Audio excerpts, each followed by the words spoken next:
இருக்கிறார். அது எப்படிப்பட்ட தெரியுமா? அல்லாஹ் சொல்றான், அஸீஸுன் அலைஹிமா அனித்தும், நீங்கள் சிரமப்பட்டால் அந்த தூதருக்கு பாரமாக இருக்கும். அல்லாஹ் சொல்றாங்க. ரசூலுல்லாஹ் உருவாக்கிய கட்டமைப்பு அப்படி. அவங்களுக்கு ஒரு பாதிப்பு ரசூலுல்லாஹ் சும்மா இருக்க மாட்டாங்க. பாதிக்கப்பட்ட மக்கள் நாலாபுரமா அடி விழுகும், துன்பங்கள் வரும், கஷ்டங்கள் வரும், குற்றச்சாட்டுகள் வரும். ஒவ்வொரு நேரத்தையும் அல்லாஹ்வுடைய தூதரவர்கள் அப்படி சிங்கமாக நிற்பாங்க. இப்ப கஷ்டப்படுறோம்ல, சமுதாயத்துக்காக போராடின துன்பம் வருதுல, சமுதாயத்துக்காக போராடின பிரச்சனை வருதுல, ஒண்ணுமே எல்லாரும் போறல. ஆதாமா வாதனல்லாஹு ரசூல், இதுதான் அல்லாஹ் அல்லாஹ்வுடைய தூதரும் எங்களுக்கு வாக்களித்தது. கூப்பிடும் போது இப்படித்தான் இருக்கும் தான் ரசூலா கூப்பிட்டாங்க. அப்படித்தானே இருக்கும். கூப்பிடும்போது காசு கிடைக்கும் கூப்பிட்டாரா? இல்லையே. கூப்பிடும்போது பொருளாதாரம் கிடைக்கும் கூப்பிட்டாரா? இல்லையே. கூப்பிடும் போது எங்களுக்கு வாக்கு கொடுத்தது கஷ்டம் வரும் தான்.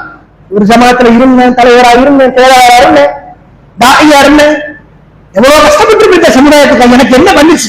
சில பேர் பேசுங்கலாம் உண்டு, காலுக்கு வெளியே நடக்கின்றேன். சில பேர் பேசுறது நம்ம முன்னாடியே. இப்ப சமுதாயம் பண்ணினாலும் இந்த இடம் இல்லைங்க. என்ன நடக்குது சமுதாயத்துக்கு?